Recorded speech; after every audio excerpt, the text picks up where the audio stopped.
Hi everybody, I'm Leah of seejanedrill. In today's video, I'm going to show you how to mark a line in the center of a board without measuring. So we're going to do it with this tool right here. It's a centering jig. And the thing about it is you can make these things yourself for pennies. And they only take about 15 minutes to do. So I'm going to show you how to make one of these. And I'm going to show you how to use it. Now the thing about a jig, if you don't know what a jig is, it's simply a tool that helps another tool do its job. In this case, the pencil.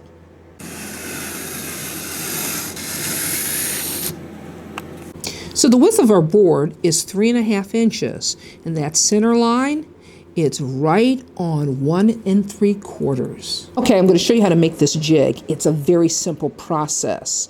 Now, I've already marked the locations of my 2 pivoting pins, and the center is where the pencil is going to go. Now, the only measurement that you have to really be concerned about in terms of being consistent is each pivoting pin has got to be equal distance to the center. So if you have 1 inch over here, 1 inch from your pivoting pin to the pencil lead, it's got to be 1 inch from this pivoting pin to the center.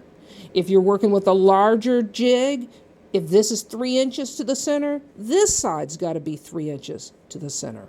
Now this is a center punch here. I'm going to use this to get my drill bit started. I don't want that drill bit walking all over the surface. So if I make a slight indentation on each one of my marks, that's less likely to happen.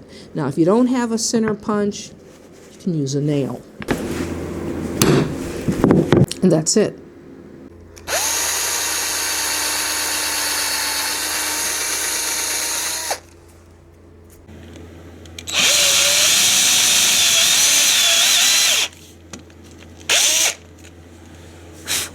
So I've got my 3 holes drilled, the 2 holes for the pivoting pins and the center hole for my pencil. Now if you've noticed, I've countersank the hole just a little bit so that when I insert my pencil, I'll have a little room to maneuver the pencil and still get a snug fit.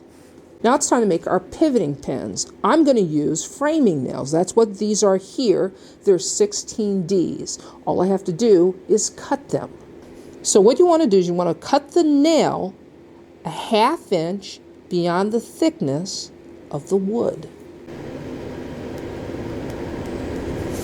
So I've got my nail in the vise. There's my mark there. I'm just going to use a hacksaw to cut the tip of the nail off.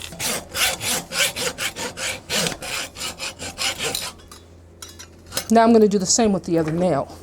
Now where I cut, those nails are a little jagged. So what I'm going to do is going to file them down so they're a little more smooth.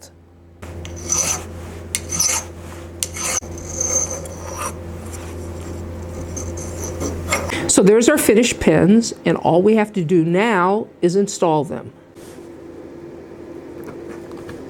Now I'm just going to have to tap it through.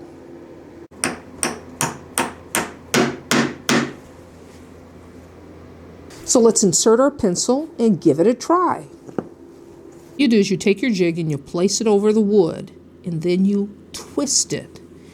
And you want those 2 pins to ride against the edge of the wood, but it's got to be snug, right? So now you tip the jig forward so the edge is resting snugly against the top of the wood.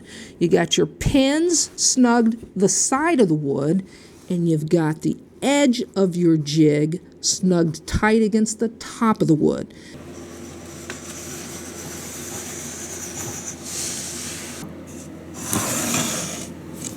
Since they're so easy to make, you may want to have several sizes on hand. And you can just use scrap wood that you have in the shop. Doesn't take a whole lot. So here's the thing. You can purchase these centering jigs, but they're so easy to make and inexpensive. Why not save the money, right? This is Leah saying you can do this. See you next time.